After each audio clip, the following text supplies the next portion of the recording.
So here I have the beginnings of the fairy house. It is just a mason jar with glow-in-the-dark clay layered over it. And then I've made some doors and windows very similar to how I have in other tutorials, but I just kind of do a mix of brown clay, texture it with some ball-tipped tools and a porcupine quill, and then kind of cut it and shape it to layer them on. I haven't done any baking yet, and this is just a little gear charm that I thought was really cute. But now I am sculpting some little bases for mushrooms, because I want a little mushroom garden coming off the base of this. Is going to be one large mushroom. So here we have like 3 little baby toadstools. And the way that I like to make these guys is I'm using 1/4 of a block, so a 1/2 ounce of glow-in-the-dark clay. And I kind of just roll a thick snake, and then I smush down the top and pinch. And I repeat this while turning it. So I smush and pinch. And you can see it's starting to make a little bit of an off-center. Whenever it gets off-center, I just bring it around, pinch a little bit more. So there we have that. My fingernails leave imprints in it. But here's our little base. And we can actually twist this out a little bit longer if we want to make a taller mushroom. And then I'm just going to smush down onto my tile that I'm working on.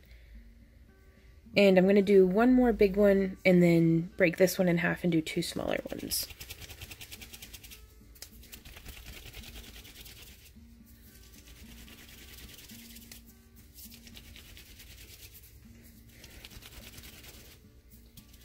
And this folding and rolling acts to condition the clay also.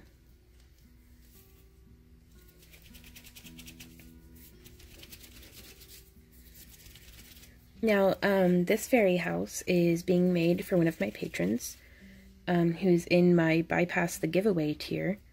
So they gave me some color specifications and a lot of creative freedom. But this is intended to be an outdoor fairy house.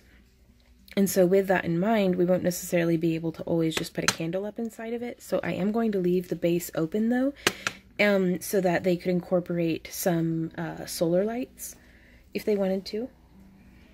Or they could sit it on a shelf, or I don't know, I wanted to keep it to where it's not going to pool water, it's not going to do anything that, might make it more fragile or more likely to break over the years as they, use this to adorn their garden. So there we are, another little bloop toadstool. And I'm leaving the tops very concave because I'm actually going to be sculpting little tops for them, like a little decorative, colorful top. So I'm going to break this in half. But also knowing that this is going to be an outdoor fairy house, I don't want to incorporate anything that might deteriorate under direct UV exposure, or, just isn't going to bear weathering very well. So no dried moss or no silk floral too. So it's all going to be sculpted.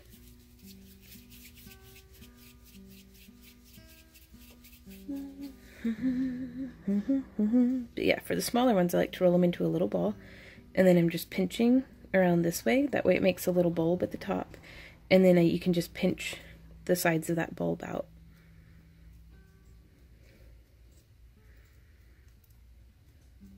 And it just spreads like that. Smushing the base down. And I'm going to pop these into the oven to bake for about 15 minutes, which is not very long at all, but it will get them hardened up a little bit. But before I do that, I do want to add a little bit of texture too. And I have completely lost my my wire brush, so I have no idea where that is, but that's usually how I texture these. I don't know if the cat got hold of it, I don't know. So, ooh, and you see my clay split, but we can make use of that. Just pinching around, Pinch, pinch, pinch. And pinch and sculpt. And pinch and sculpt. Do. There we go. So now whenever this is done, we can actually come through with our little tool, and it had a little bit of brown left on it from doing the door, and just kind of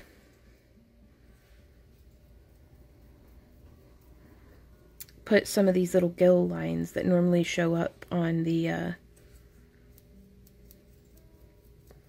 mushrooms.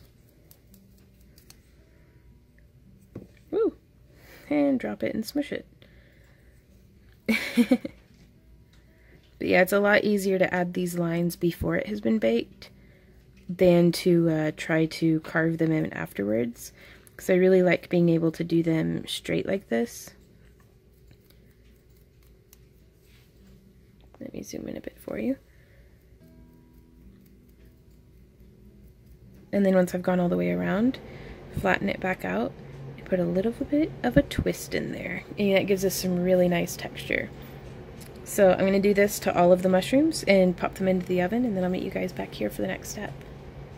So for a little bit of shimmery detail on the woodwork, I'm actually using, oh, I just poked it in my fingernail, this kind of metallic-y, this is Wet n Wild palette eyeshadow. And I just want to kind of take it and touch on the edges at first to put it, kind of pack it on. If some gets on the glow-in-the-dark clay, it's not the end of the world, because I can kind of clean it up with some rubbing alcohol, or I'm actually going to be layering some stonework around there, so that'll kind of cover it up. And so now that most of it's off of the brush and packed onto the clay, I can start just rubbing it in. And there's actually a touch of purple in this because there was some purple Pearl-Ex on the brush from my last project, which that works out kind of in our favor because purple and glitter are some of the things that the client likes. And I think that adds a really nice kind of detail and shimmer to the whole piece. And so now I'm going to do something very similarly to the windows. Just touching, getting a bit on the brush. And the details that we've kind of etched in really, I think, get brought to life whenever you go over it a bit. A little too much on there, just blow it off.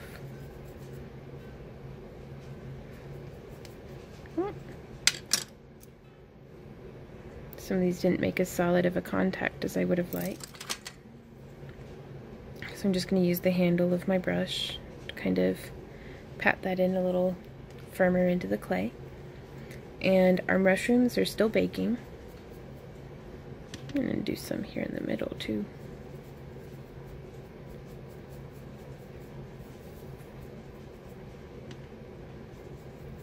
So while the mushrooms finish up baking, I am actually going to start mixing together some translucent with these two colors of purple and some silver leaf.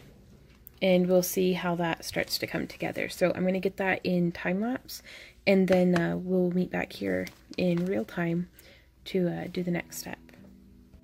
So now I want to show y'all how I make these little mushroom caps out of polymer clay and oh, what's it called? This stuff. Gold leaf. Only it's silver toned. So here I have some glow-in-the-dark clay that's been conditioned and rolled out to the thickest setting on my pasta machine, some peacock pearl, some translucent, and some souffle in, what color is this? No, this is purple pearl, sorry, not peacock pearl. And then just a purple souffle. You could do this in any color combination that you might like. Now what I'm doing is with these, silver leaf, The name of it keeps eluding me. I'm just going to take a section, and it's real delicate, like you don't want to have a fan going or a window open or anything. And I'm just going to lay my clay over it, and then you could use a roller or you could just smush with your fingers, but you want to get a really nice solid contact between the clay and the foil or the leaf, and just pull it right off. I like to use a paintbrush or a makeup brush in this case to try to keep it the excess.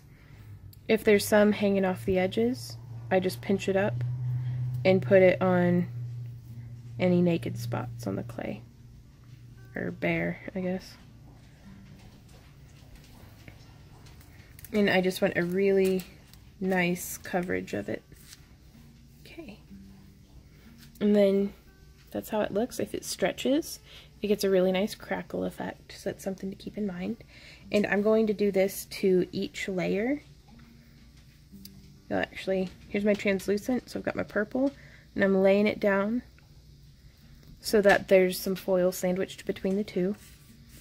And I'm going to lay this down kind of irregularly. I just want a little bit there. And so now from here, I'm going to come in from the other side and grab up a bit if I can. Smush, smush, smush. Just peeling up like that. If there's any extra. And this is something where, I mean, the scrap can always be utilized in a bunch of different ways. And now I want to alternate, so I'm going to put the glow-in-the-dark right like that. And I'm going to get some glow-in-the-dark. Nice and silver leafy. Just smishing it down, and then peeling up. And again, kind of compressing. And then I'm just going to put our purple down right over that.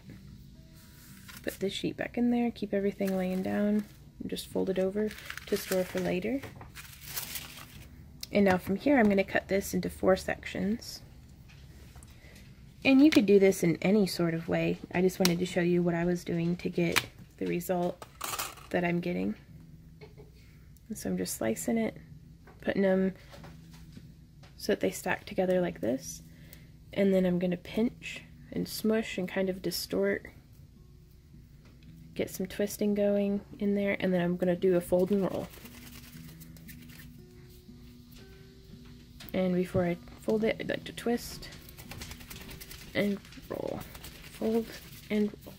And fold and roll. And I fold irregularly, so sometimes it only comes to like the halfway, and sometimes I fold the ends together like this.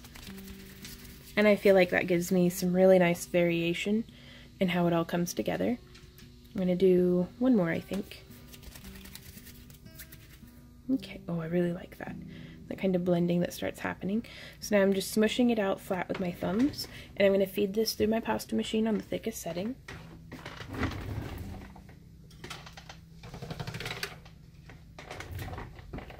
You can see how that's looking.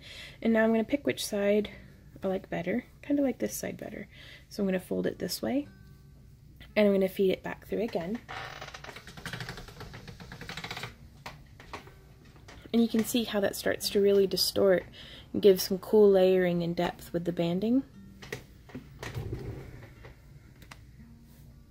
And that's how I've gotten all of these sheets over here. Some of them are blended more than others. Some of them have a much heavier glow-in-the-dark, or so you can see, depending on how much you fold and roll and blend it out, you can get really different effects.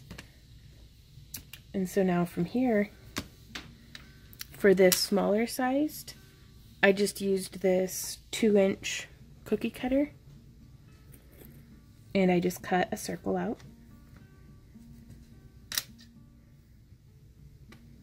And I like the way this side looks. Without breaking the clay, like I don't want it to, the design to crumble and distort, I'm just folding it over into the center.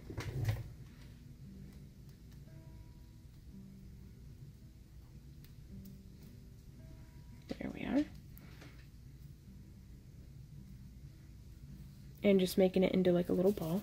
And then I'm rolling it. And you can just keep the banding however you like. But I'm going to take this. You could use some liquid polymer clay if you want, but I'm going to have a little bit of overlap, so I'm not too worried about having a secure connection. And I'm just going to smush it over the top of the mushroom. Or the top of the mushroom stem, rather. And you can have your mushroom be as realistic or fantasy shaped as you like. Yeah, you see how it kind of overlaps on the bottom there? There we are. So there's another one.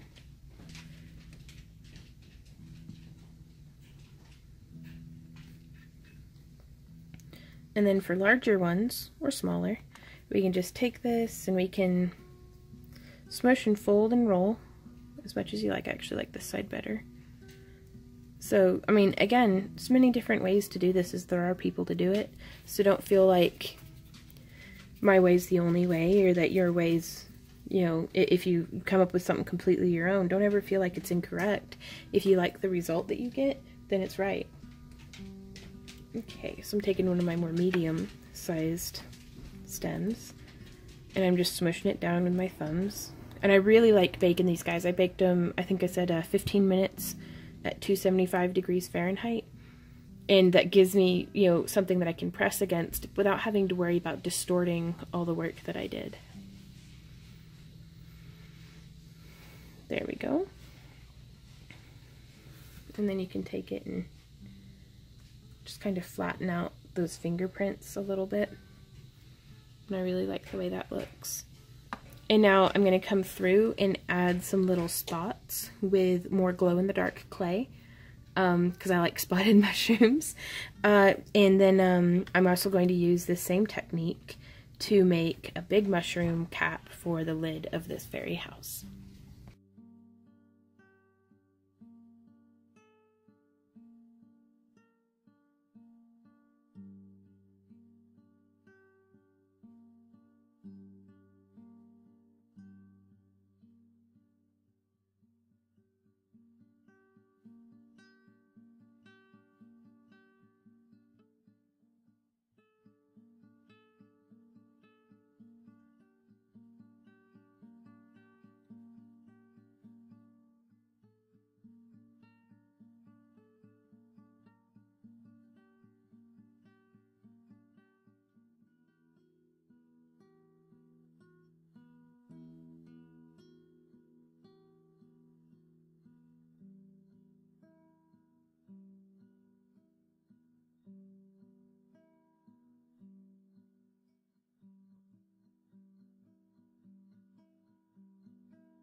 Okay, so this has been baked for about 15 minutes, and I'm removing it from the candle holder that I had it draped over to try to give it its shape.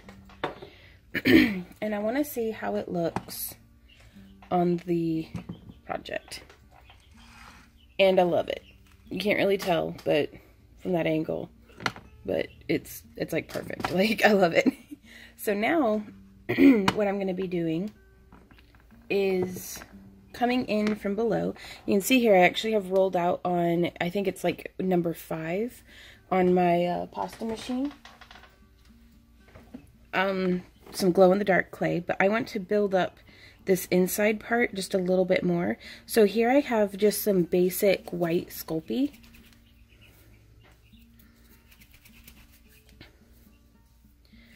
And I don't want to condition it too much because it has a tendency to get very sticky, and it'll get gunked up in my pasta machine if it's overworked. So I'm just going to take this and I'm going to roll it into a ball. And so I try to avoid actually feeding this stuff through my pasta machine at all if I can help it. Though if you absolutely had to, I would pass it through with like some sheets of wax paper or freezer paper or something that it won't stick to. That way you can get it to a nice even flat shape without getting it gunked up into your machine. Sorry, it's still pretty early in the day, so my brain's like farting. And now I've placed it in there, and there is air trapped, but I'll show you how we're going to be avoiding any problems with that. If you didn't mind a substantial amount of weight added, though it can get pretty expensive, you could fill this with liquid polymer clay and avoid any problems with air bubbles. But all I'm going to do is go through with either a craft knife. I'm just going to use a porcupine quill, and I'm just poking just a few holes, just enough that whenever that air heats up and expands, we're not going to have any problems with bubbling or anything. Okay. And so now I want to keep building out this base a little bit, because most mushrooms will have like a little bit of like, you know, a bottom shape to it. So I don't want this to just be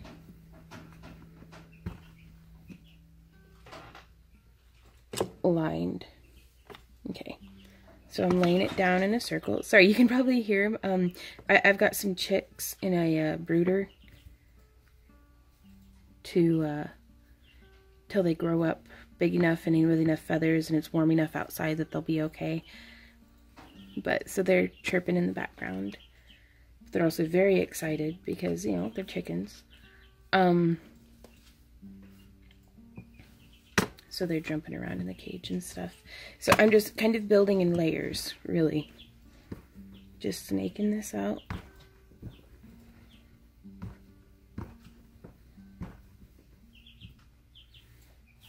Need it a little bit further. And I've got all these little dots made with more glow-in-the-dark clay. Because I'm going to be decorating the surface. Okay. I'm just building out more layers, and I'm going to be blending all of this down a little bit too, but one more for good measure, I think.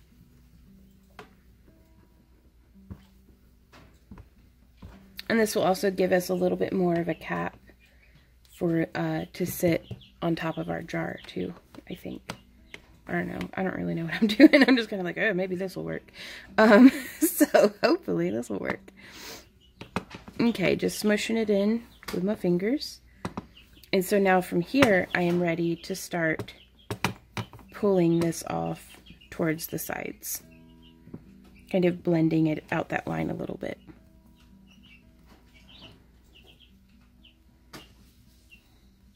Now, I've had a lot of folks ask me if I use air dry clay at all. I haven't worked with it a whole lot, or, you know, it's been ages. So I don't have too much of a perspective on that, but I really like using polymer clay because it's color fast and it's very durable. I have pieces in my garden, fairy houses that I've made that have lasted for 2 or 3 years now under constant UV exposure, rain, heat, I mean everything. They've been holding up wonderfully. So that's hard to beat, I feel like. Okay, so there we are. You can kind of see from the edge, it's starting to give us a little bit, kind of like a peek around. So I'm going to continue building up in this manner until I have more of a curved along the bottom, almost like a donut. Like if I just made a giant donut of clay and like sat it in there. So I'm going to get that built up the rest of the way in similar manner, and then I'll meet you guys right back here for the next step.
Okay, so I've gotten this shaped out, and we've determined that we liked the way it looked better, kind of settled down low over the cap, or over the stem of the mushroom.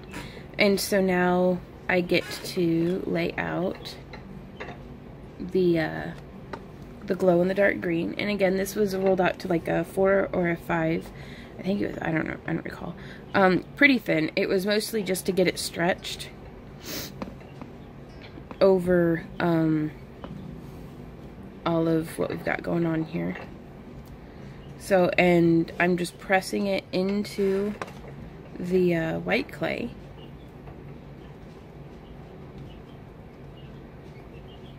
And I'm just going to continue pinching and pressing and shaping. And then all of the excess that's hanging off of the edges, I'm actually going to, we can take some scissors, and you could trim it off, but I'm actually going to just fold it in and smush it in a little bit more, build it up some. If you get some like dirty pieces of clay and stuff in there, you can just scrape them out with your fingernail or with a tool, set them off to the side. There we go. And I'm just going to continue incrementally, just kind of snipping.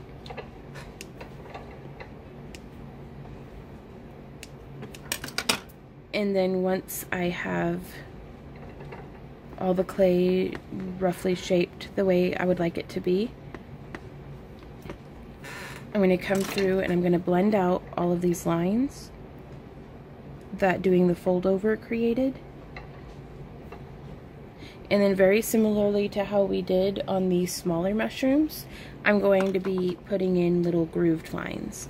Now also, oh, where'd my little craft knife go? I'm just going to cut here in the center as well.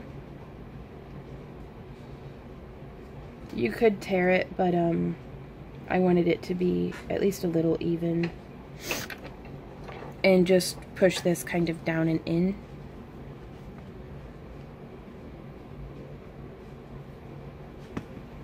This way it'll sit pretty comfortably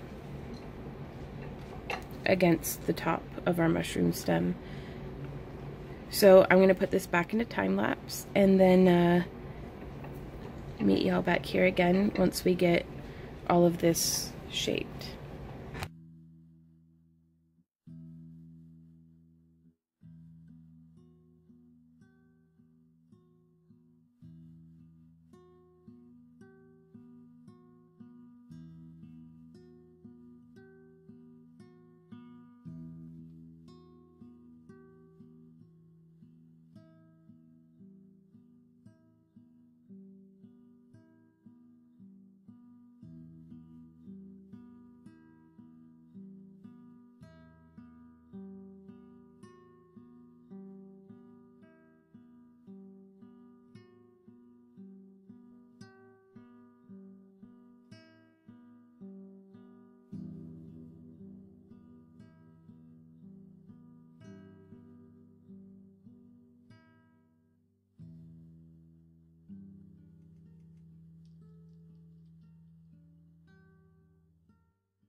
So this is how it came out. I've sealed it with a couple coats of Preserve Your Memories 2, PYM2. And like I'd mentioned, there will be links to all the different tools and materials that I used down below. I am super pleased with how this piece came out, and I'll be finishing this video up with some footage of it in the dark, fully charged. That way you all can see how it glows. But if you guys have any questions, comments, or ideas, please leave them down below. And if you are interested in a custom fairy house of your own, please check me out on Patreon, because we do periodic giveaways, all sorts of different things over on our Patreon. We also have a tier where you can get your own custom made, and then I also post them for sale periodically on my Etsy store. But Danielle and Meg, if you guys are watching this, I really hope you enjoyed this fairy house. I really liked making it for you, and I'm pretty jealous of how it came out. So until next time, happy crafting, and I'll see y'all around. Bye! Mwah.